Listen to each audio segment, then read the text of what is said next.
I witnessed a murder with my own eyes, but I forced myself to stay calm. I hit the shutter, captured the killer's face. While he was busy with the body, I bolted from the scene. I wanted to find my uncle and call the cops, but he was gone. My chest tightened. Something felt really wrong. I rushed back to the graveyard and saw my uncle asking the killer about me. I screamed my lungs out, warning him of the danger, but it was too late. The killer took him out, sent him straight to heaven. He noticed the camera in my hand. The second he froze, I spun around and ran for my life. I sprinted to a wooden cabin. The man inside blocked me, totally confused. And right then, a bullet tore into his ankle. He was stunned by the pain until he saw the masked killer coming closer. That's when he snapped awake. He locked the door, checked his gun, loaded the last 2 bullets. The killer slammed the door open. He fired without hesitation, but the distance was too far. The shot wasn't fatal. The killer stayed on his feet. The room froze in tension. The man warned him coldly. You just try and come up them fucking stairs again, okay?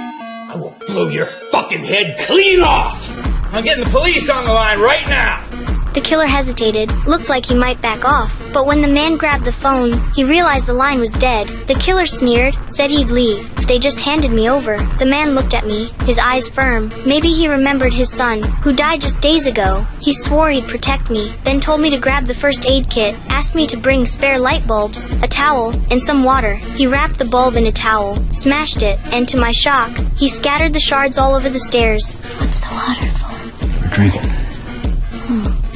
The man asked me why I was being hunted. I told him my nightmare and handed him the film from my camera. He wrapped it carefully, told me to hide it in the water tank. Downstairs, the killer was losing patience, cursing, raging, shouting he'd come up and kill us. Just then, a patrolling cop heard the gunshots. Eager for credit, he didn't call for backup. Came alone. He quickly found the cabin, but the killer stayed calm, put on his mask, got ready for the fight.